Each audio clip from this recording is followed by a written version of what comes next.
जगा लो, होगा दूर अंधेरा।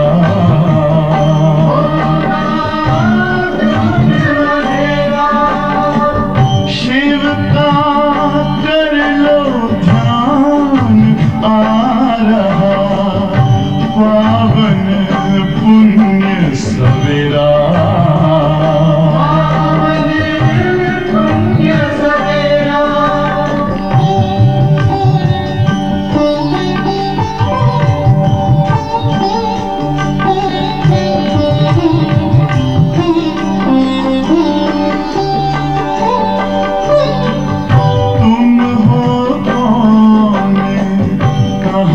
से आए अपने आप को जानो,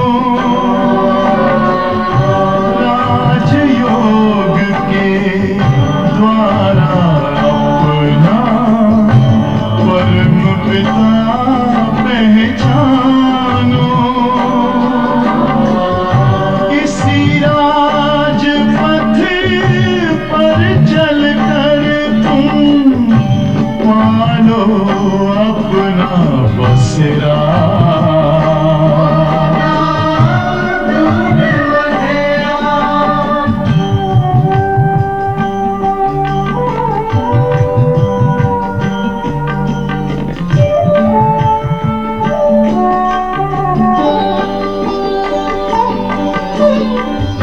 तुम हो आत्मा तन से प्यारे, परमात्मा को प्यारे। दिव्य गुणों को धारण करके योगी बनो दुलारे।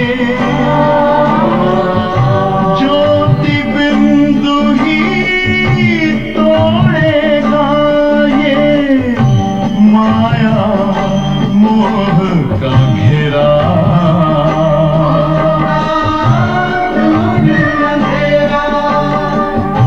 अंतर मन में ज्योति जगा लो, होगा दूर अंधेरा।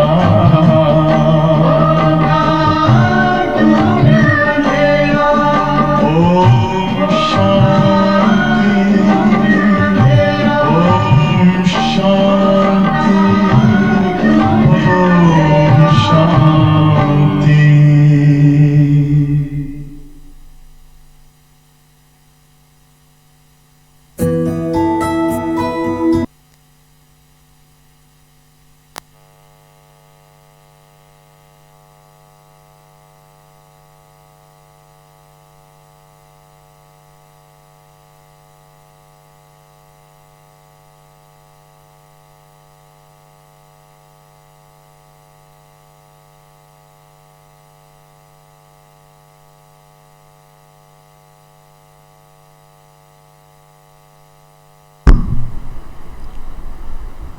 ओम शांति।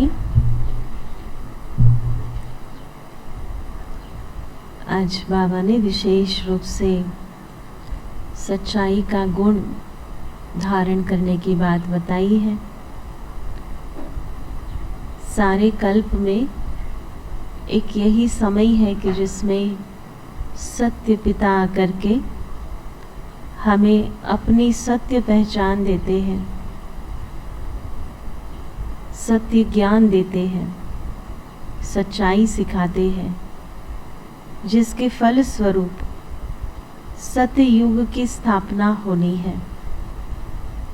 जो 2500 वर्ष जहाँ कुछ भी झूठ नहीं होगा, तो भी संगम पर हम आत्माओं को ये सच्चाई का गुण अपने में कूट कूट के भरना है, जो 2500 वर्ष तक हम झूठ न बोल पाए। क्योंकि द्वापर और कलयुग में स्वयं को बचाने के लिए एक अहंकार होता है जो झूठ बुलवाता है। हमारी इम्प्रेशन बिगड़ नहीं जाए, लोगों के बीच में हमारा क्या मान रहेगा जब पता चलेगा कि हमने ऐसा किया, इसलिए छुपाते हैं। तो जो अंदर बाहर सच्चाई से नहीं चलते, उन पर भगवान कभी खुश नहीं रह सकता। और इसलिए अभी ही हमें सच्चाई पर चलना है। एक है कि सत्य स्वरूप में स्थित होकर, सत्य स्वरूप जो परमात्मा है उनके साथ कनेक्शन रखना, एक ये सच्चाई है।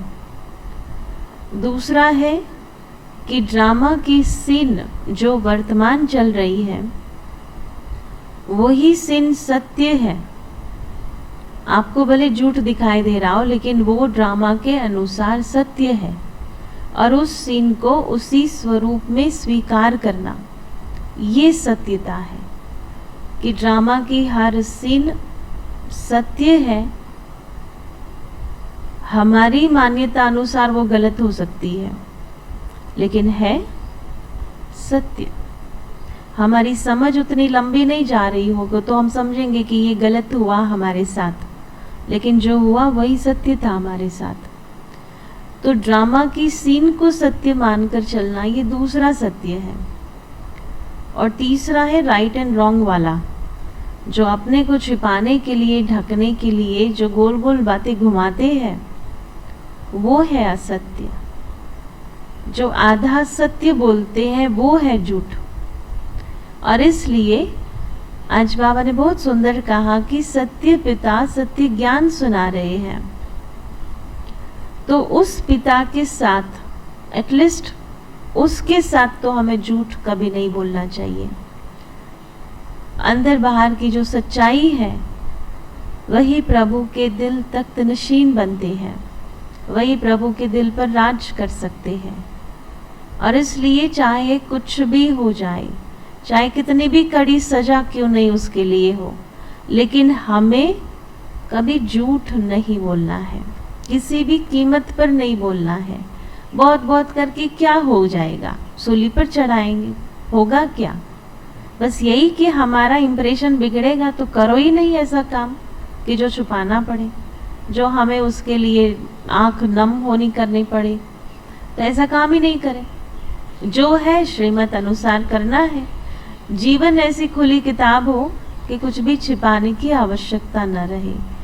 तो आज बहुत सुंदर बाबा ने सच्चाई पर बात समझाई है। हम उन बातों को अंडरलाइन करते हुए अपने जीवन को उसी श्रेष्ठता पर चलाएंगे। तो आज बाबा कहते, मीठे बच्चे सत्य बाप तुम्हें सब सत्य सुनाते हैं। सत्य बाप तुम्हें सब सत्य सुनाते हैं। ऐसे सच्चे बाप से सदा सच्चे रहना है। ऐसे सच्चे बाप से सदा सच्चे रहना है। अंदर में कोई भी झूठ कपट नहीं रखनी है। अंदर में कोई भी झूठ कपट नहीं रखनी है। प्रश्न है, संगम पर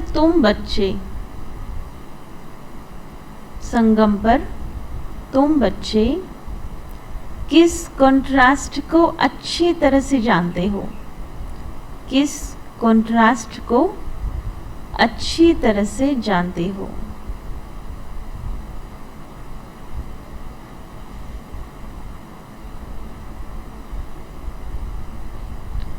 तो कितने प्रकार के कंट्रास्ट है? कंट्रास्ट किसको कहते हैं?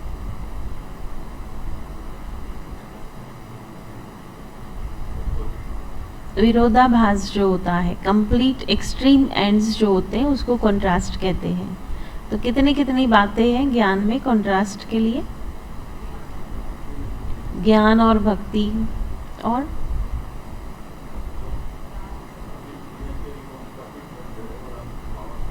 पतित और पावन का कंट्रास्ट, फिर सतयुग और कलयुग का कंट्रास्ट, फिर सत्य और झूठ का कंट्रास्ट, फिर राम और रावण का कंट्रास्ट, फिर कितने प्रकार के कंट्रास्ट है। आज बाबा कहते ब्राह्मण और शूद्र का कंट्रास्ट, कहाँ शूद्र और कहाँ ब्राह्मण। तो उत्तर है ब्राह्मण क्या करते और शूद्र क्या करते। ब्राह्मण क्या करते और शूद्र क्या करते। ज्ञान मार्ग क्या है और भक्ति मार्ग क्या है।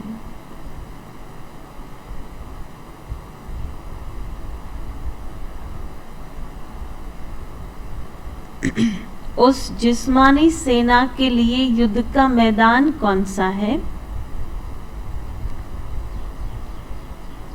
और हमारा युद्ध का मैदान कौन सा है।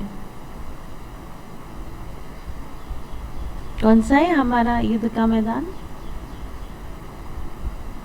और युद्ध का समय। क्या कहेंगे, युद्ध का मैदान कौन सा है। एज ओवरऑल तो संगम युग ही हमारे लिए है ना, जैसे बाबा के बने और युद्ध आरंभ हो जाती है माया के साथ। और सबसे अच्छा समय है युद्ध का वो है अमृत वेला, है ना।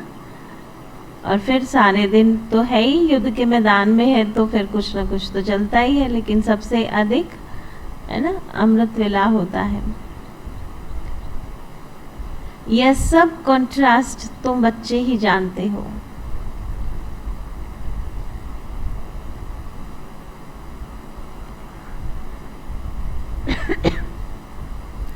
सतयुग अथवा कलयुग में इस कंट्रास्ट को कोई नहीं जानते। सतयुग और कलयुग में इस कंट्रास्ट को कोई नहीं जानते। गीत है माता ओ माता तू है जग की भाग्य विधाता। ओम शांति। यह है भारत माताओं की महिमा। जैसे परमपिता परमात्मा शिव की महिमा है, सिर्फ एक माता की महिमा तो चल न सके, एक तो कुछ भी कर न सके। जरूर सेना चाहिए, सेना बिगर काम कैसे चले। शिव बाबा है एक, वह एक ना हो तो माताएं भी ना हो, न बच्चे हो, न ब्रह्मा कुमार न ब्रह्मा कुमारियां हो। मेजॉरिटी माताओं की है, इसलिए माताओं की ही महिमा गाई हुई है। भारत माताएं जो शिव शक्ति गुप्त सेना है और अहिंसक है ना, ये हर जगह पर है, आदि से लेकर अंत तक। अभी तक, अंत तो बाद में देखेंगे, लेकिन अभी तक संसार के किसी भी सेंटर पर चले जाओ, किसकी संख्या अधिक है ना, माताओं की संख्या अधिक है ना। तो बाबा कहते हैं एक ऐसी शिव शक्ति सेना है, कोई भी प्रकार की हिंसा नहीं करती। कौन? हमारी सेना।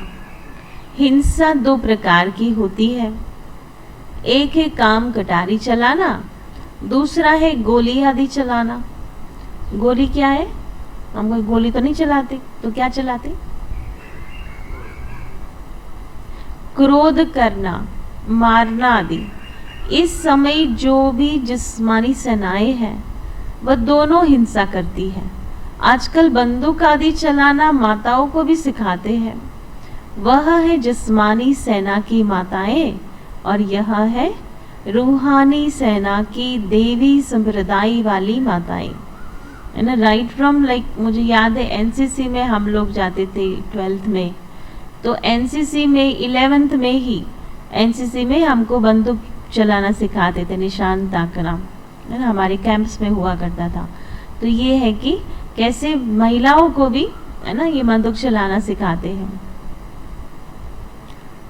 वह कितनी ड्रिल आदि सीखती है जिस्मानी सेना वाले।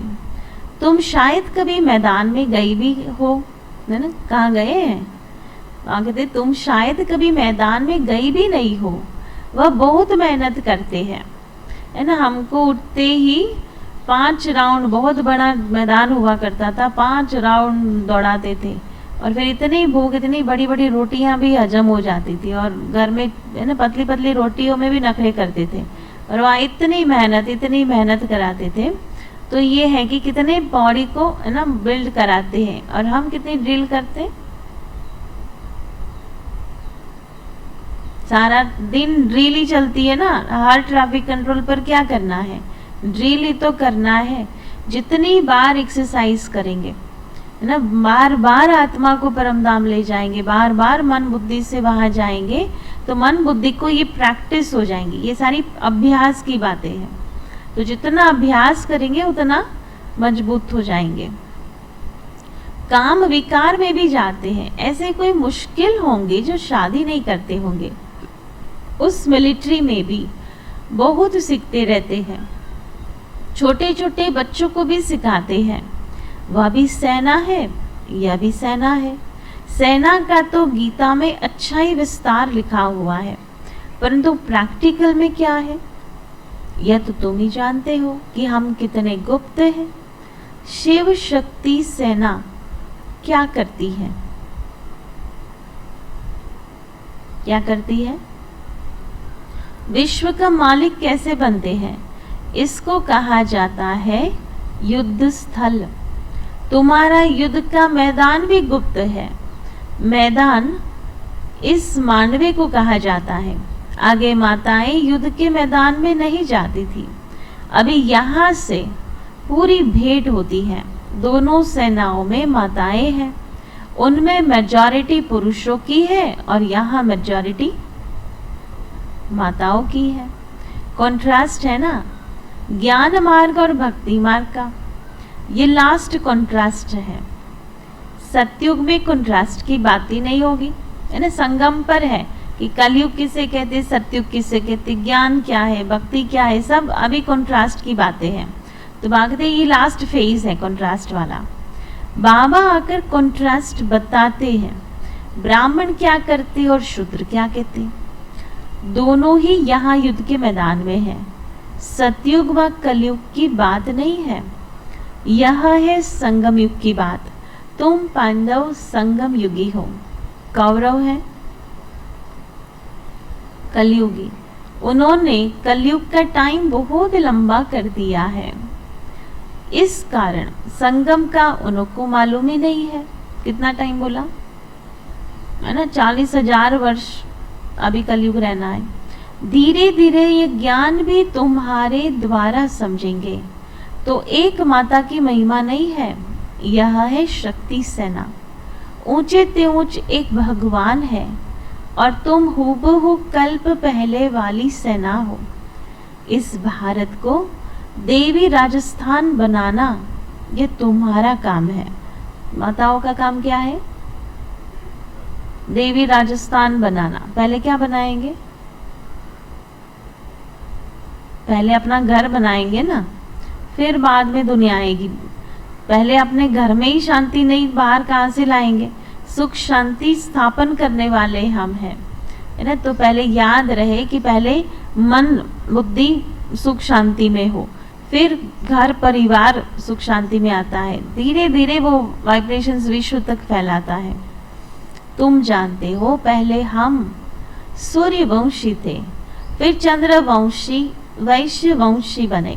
हमारे वहाँ सूर्यवंशी की डेफिनेशन क्या है और संसार में क्या है सूर्यवंशियों की डेफिनेशन?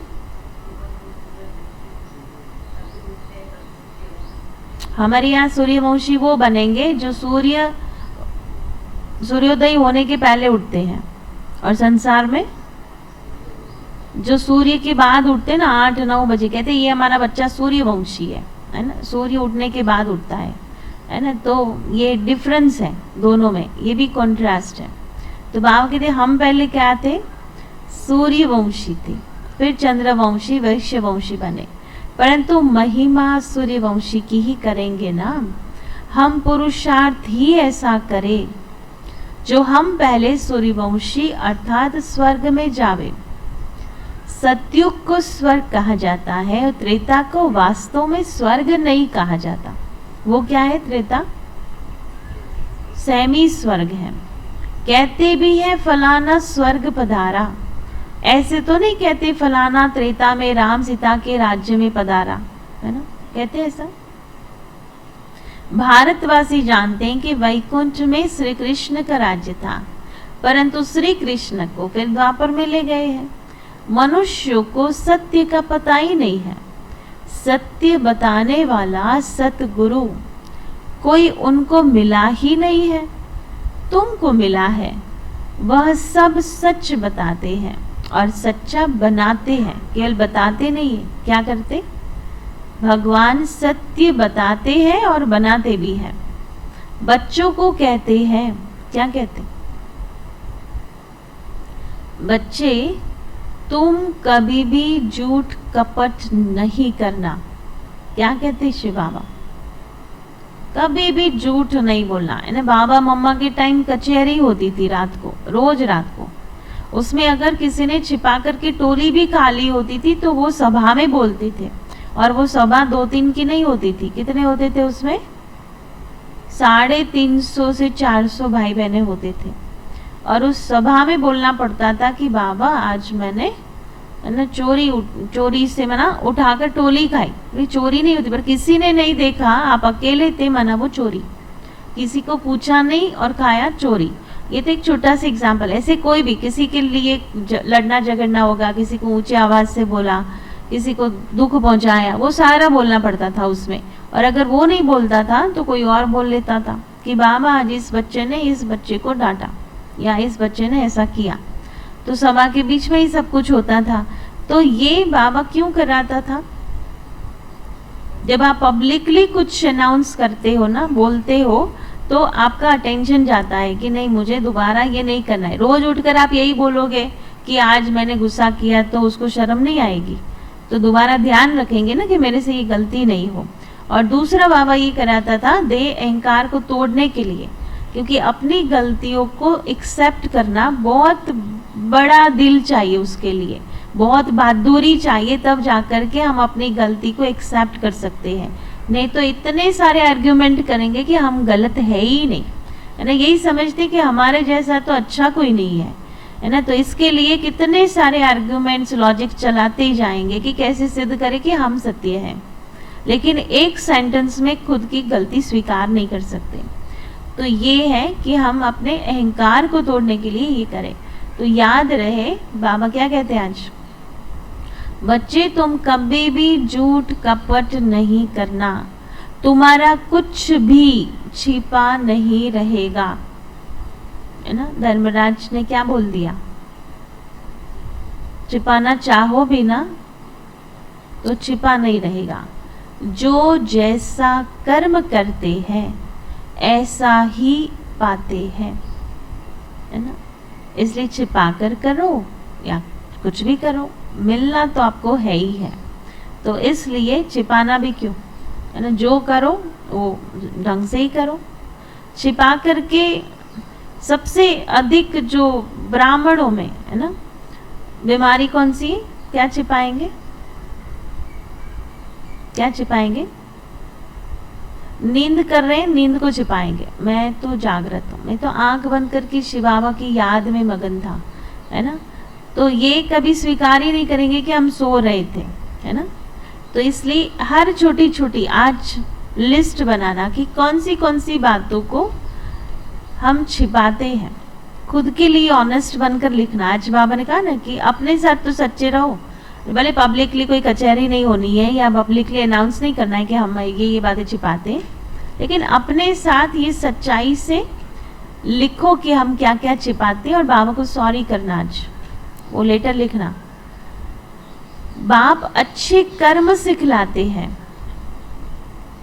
क्या सिखाते? अच्छे कर्म। फिर झूठ कपट क्यों करें?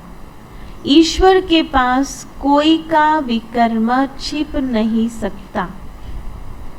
क्या होगा?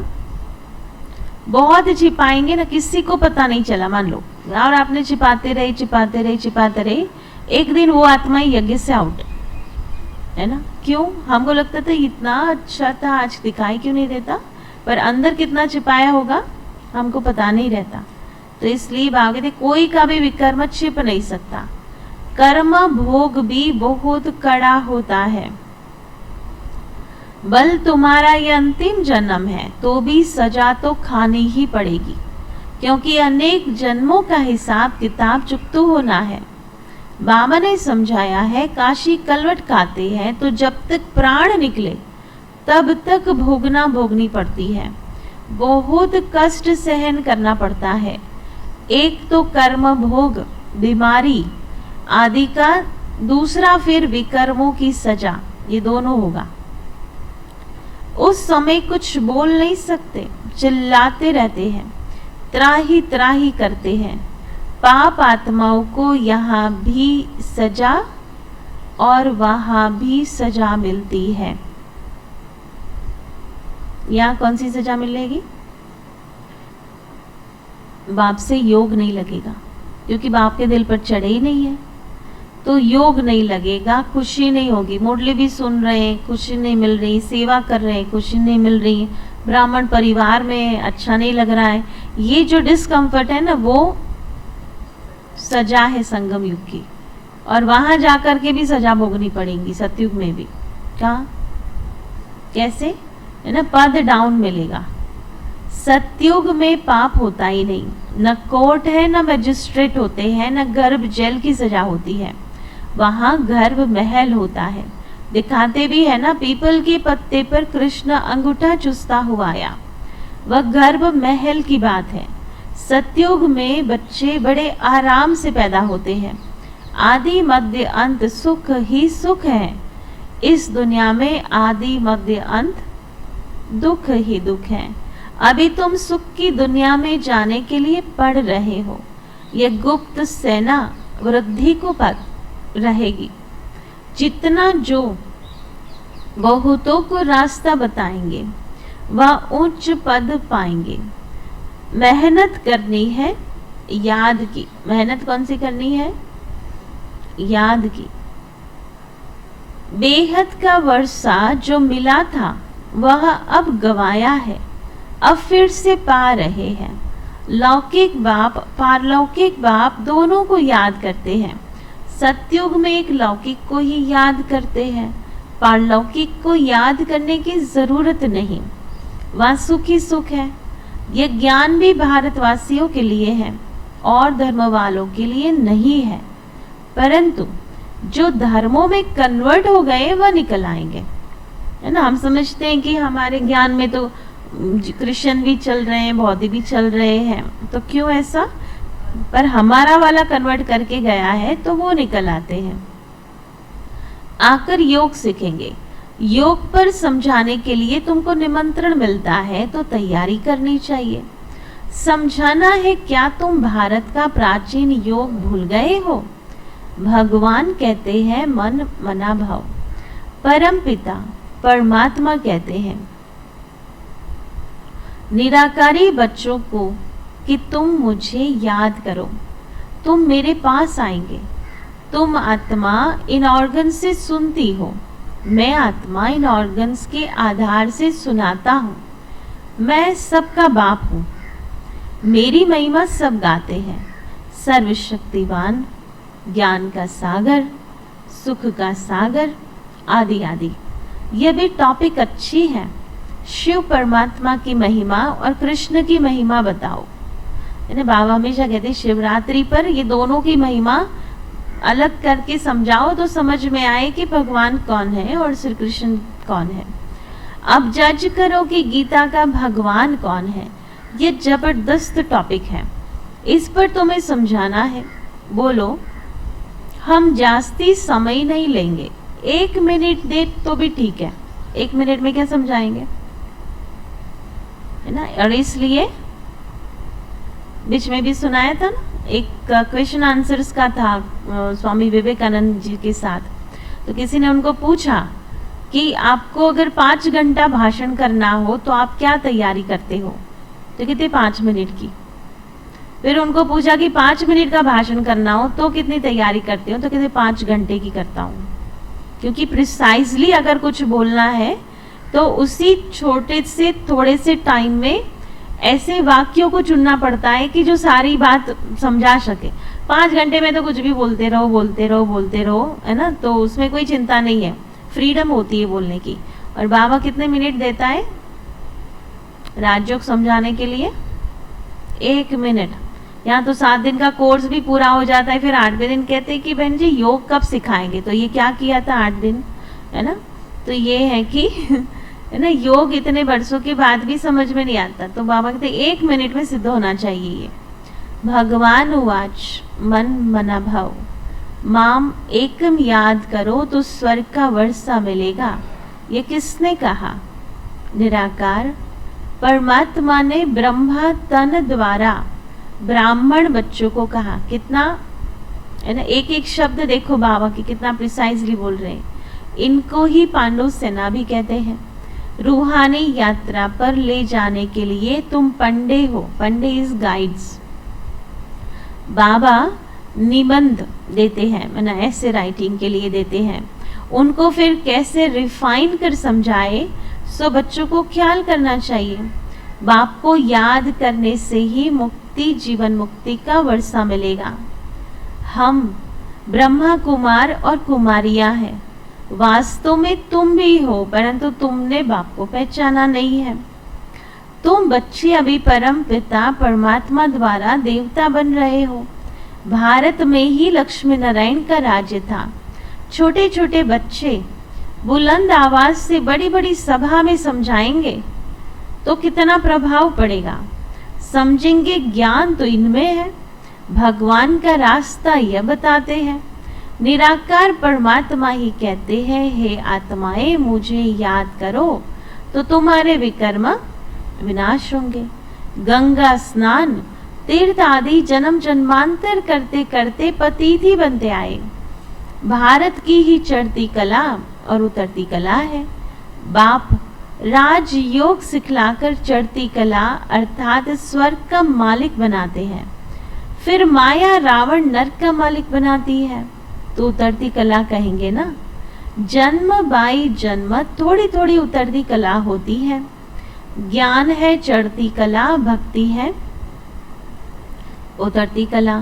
कहते भी है भक्ति के बाद फिर भगवान मिलेगा, तो भगवान ही ज्ञान देंगे ना, वही ज्ञान का सागर है। ज्ञान अंजन सतगुरु दिया, अज्ञान अंधेर विनाश। सतगुरु तो एक परमपिता परमात्मा ही है। महिमा सतगुरु की है, न कि गुरु की। गुरु लोग तो ढेर हैं, सतगुरु तो एक है। वही सदगति दाता पतित पावन लिबरेटर है। अभी तुम बच्चे भगवान उवाच सुनते हो। माम एकम याद करने से तुम आत्माएं शांति धाम चली जाएंगी। वह है शांति धाम, वह है सुख धाम और यह है दुख धाम। क्या इतना भी नहीं समझते? बाप ही आकर पतित दुनिया को पावन दुनिया बनाते हैं। तुम जानते हो बेहद का सुख देने वाला कौन है? बेहद का सुख देने वाला बेहद का बाप ही है। बेहद का दुख रावण देते हैं, वह है बड़ा दुश्मन। यह भी कोई को पता नहीं है कि रावण राज्य और पतित राज्य क्यों कहा जाता है। अब बाप ने सारा राज तुमको समझाया है। हर एक में ये 5-5 विकार प्रवेश है, इसलिए 10 शिष्य वाला रावण बनाते हैं। ये बात विद्वान पंडित आदि नहीं जानते। अब बाप ने समझाया है राम राज्य कब से कहाँ तक चलता है। ये बेहद की हिस्ट्री ज्योग्राफी समझाते हैं। रावण है बेहद का दुश्मन भारत का। उसने कितनी दुर्गति की है। भारत ही हेवन था जो भूल गए हैं। अभी तुम बच्चों को बाप की श्रीमत मिलती है। बच्चे क्या करो? बाप को याद करो। अलफ और बे, परम पिता परमात्मा स्वर्ग की स्थापना करते हैं। रावण। फिर नरक स्थापन करते हैं। तुमको तो स्वर्ग स्थापन करने वाले बाप को याद करना है। बल गृहस्थ व्यवहार में रहो, शादी आदि पर जाओ, जब फुर्सत मिले तो बाप को याद करो। है ना, देखो बाबा कभी मना नहीं करते कि यहाँ नहीं जाना वहां नहीं जाना। क्या कहते, अपनी सारी जिम्मेवारी निभाओ, फिर क्या करो, जिम्मेवारी निभाते बाप को याद करो। शरीर निर्वाह कर्म करते हुए जिसके साथ तुम्हारी सगाई हुई है उसे तो याद करना है ना। किसके साथ हुई सगाई? आत्मा की सगाई तो परमात्मा से हुई, तो उसे याद करना है। जब तक उनके घर जाए तब तक बल तुम सब कर्तव्य करते रहो, लेकिन बुद्धि से बाप को भूलो नहीं। अच्छा, मीठे मीठे सिकिलदे बच्चों प्रति माता पिता बाप दादा का याद प्यार और गुड मॉर्निंग। रूहानी बाप की रूहानी बच्चों को नमस्ते। रूहानी बच्चों की रूहानी बाबा को याद प्यार, गुड मॉर्निंग और नमस्ते। तो आज क्या होंगी धारणा की पॉइंट्स? झूठ कपट कभी ना हो, है ना। और बाबा के साथ सच्चा रहना है, कुछ भी छिपाना नहीं है। और छिपाएंगे तो छिपा हुआ रहेगा भी नहीं, है ना। तो उससे अच्छा है बोल दो। जब पता ही है कि सामने वालों को वैसे भी पता चल रही है, तो उससे अच्छा है बोल दो, कन्फेस कर दो। और किसी का विकर्म नहीं छिपता भगवान के सामने। कोई भी प्रकार की हिंसा नहीं करनी है। कॉन्ट्रास्ट बताया। और याद करने की मेहनत करनी है।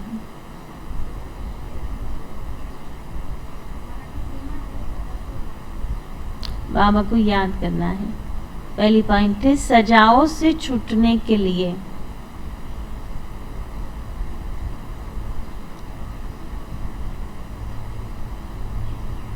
सजाओं से छूटने के लिए अपने सब हिसाब किताब चुकतू करने हैं। अपने सब हिसाब किताब चुकतू करने हैं। सच्चे बाप से कुछ भी छिपाना नहीं है।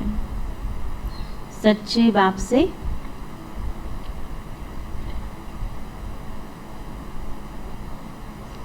कुछ भी छिपाना नहीं है। झूठ कपट का त्याग करना है। झूठ कपट का त्याग करना है। याद की यात्रा में रहना है।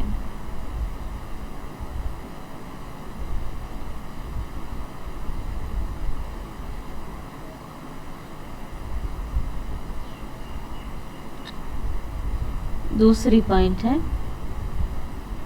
जैसे बाप अपकारियों पर भी उपकार करते हैं। अपकारियों पर भी उपकार करते हैं, ऐसे सब पर उपकार करना है।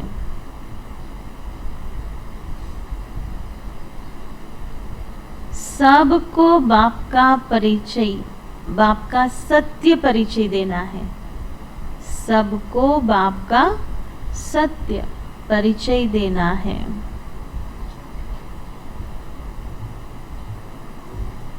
वरदान है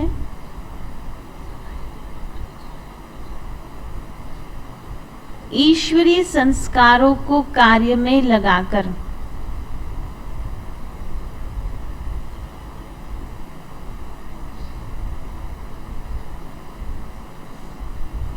ईश्वरीय संस्कारों को कार्य में लगाकर सफल करने वाले सफलता मूर्त भव।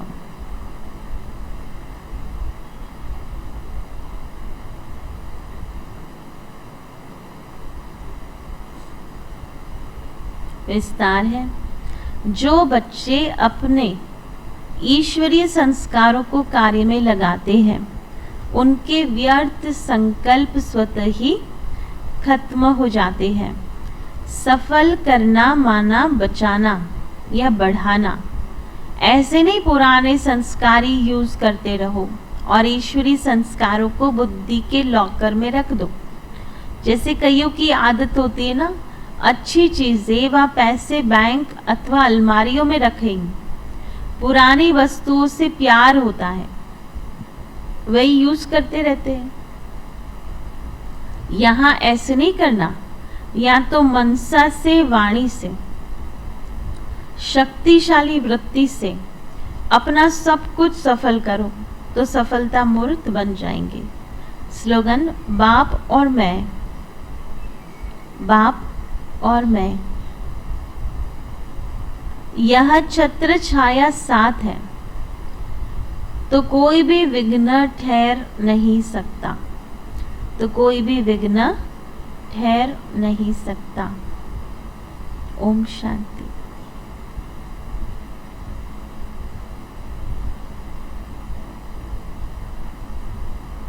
तो आज का स्वमान है, मैं आत्मा सच्चे बाप का सच्चा बच्चा हूं।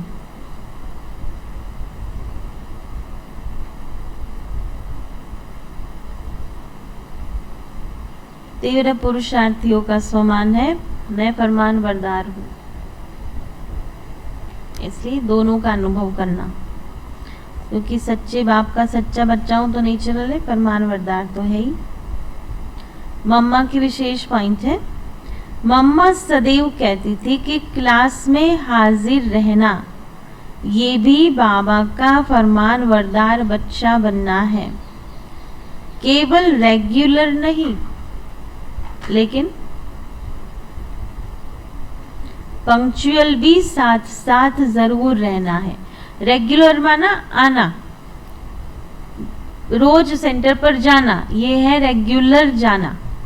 चाहे सुबह गया, शाम को गया, मुरली के टाइम पर गया, है ना। कुछ एक आत्माओं को हमने देखा है, उनका टाइम भी फिक्स होता है, वो 7:20 को एंट्री मारेंगे तो 7:20 को ही एंट्री मारेंगे, चाहे भले मुरली 7 बजे से चल रही है। लेकिन ये है रेगुलर आ तो रहे ना, लेकिन वो पंक्चुअल नहीं है। पंक्चुअल आना माना पूरे टाइम पर, है ना, जो जरा भी ऊपर नीचे ना हो। मम्मा ने सभी को यह सिखाया है कि मुरली और सवेरे का योग कभी भी मिस ना हो। ठीक है, बाकी आज की स्थिति जो अभ्यास करनी है, ईश्वरीय संस्कारों द्वारा सफलता मूर्त स्थिति का अनुभव करना। चिंतन तो पहले ही बता दिया है। क्या हम कौन सी बातें छिपाते हैं उसका लिस्ट ऑनेस्टली लिखना है, और बाबा को सॉरी का लेटर भी लिखना है, और आइंदा नहीं करेंगे, छिपाएंगे नहीं, उसका भी लेटर लिखना है। तो ये रहेगा चिंतन। बाकी 5 जून पर्यावरण दिवस है, वर्ल्ड एनवायरनमेंट डे। उस दिन के लिए जो भी भाई बहनें, चाहे ऑनलाइन है चाहे सन्मुख है, जिनको भी रेडियो में कुछ बोलना है एनवायरनमेंट के बारे में, पानी के महत्व के बारे में, ट्रीज के महत्व के बारे में, एयर के महत्व के बारे में, पॉल्यूशन से होने वाले नुकसान के बारे में, उसका कोई स्लोगन हो, उसकी कोई स्टोरी हो, उसका कोई डायलॉग हो, बोल सकते हैं। पर उसके लिए आपको आज ना 2, 3 और 4 में ही करना है, क्योंकि फिर उसको एडिट भी करना पड़ता है, और 5 तारीख को फिर वो, है ना, रेडियो पर डालेंगे। तो पूरा दिन रेडियो पर, और रेडियो सुनना भी है 5 तारीख को सबको, जो फिर, है ना, एनवायरनमेंट डे के लिए हमने क्या क्या किया है, कैसा रहा, और उसका फीडबैक मुझे चाहिए पर्सनल व्हाट्सएप पर। दूसरा एनवायरनमेंट डे है तो शाम को 5 से 5:30 से 6:30 सबको आकर के यहाँ प्लांट्स लगाने भी है। अगर प्लांट्स लग गए, क्योंकि हम ट्राई कर रहे हैं, अगर लगे हुए होंगे तो आपको एक एक प्लांट दिया जाएगा, जिसके साथ आपको बैठ करके बातें करनी है, उसको वाइब्रेशंस देने हैं, उसको शुभ भावना शुभकामना देनी है। और फिर 6:30 से 7:30 प्रकृति को योगदान देंगे। पूरे विश्व में एनवायरनमेंट बचा रहे उसके लिए प्रकाश देंगे। ठीक है, तो ये संडे का प्रोग्राम है 5:30 से 7:30 का। ओम शांति।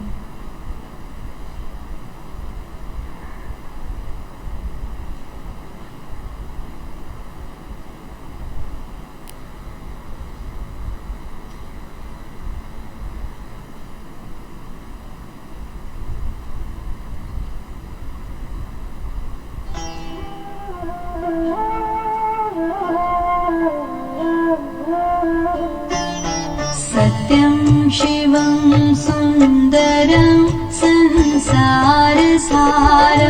अभयङ्करं दुःखहरं करुणावतारं ज्योतिर्मयं स्वयंभू प्रकृतिस्तुधारं शिवस्मरामि जगत्स्वामि निर्विकारम्।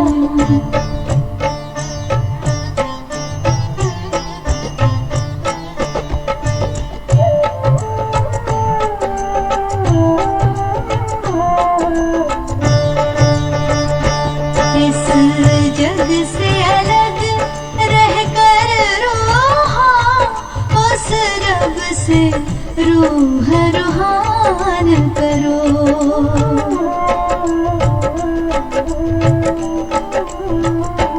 जो ध्यान तुम्हारा रखता है तुम भी उसका कुछ ध्यान करो।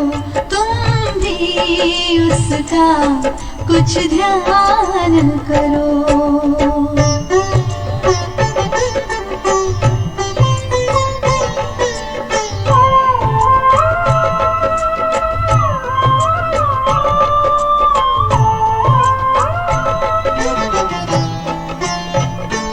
होकर विदेह चुपचाप बहा उस शिव के नेह की धारा में।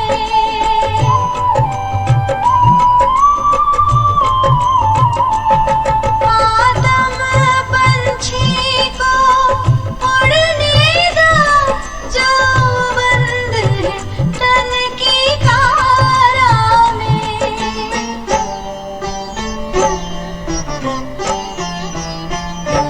शिव परमात्मा के दरस परस का सरस सरस रस पान करो।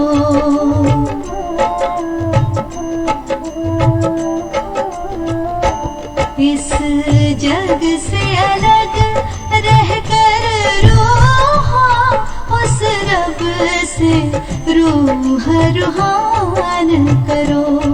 उस रब से रूह रूहान करो।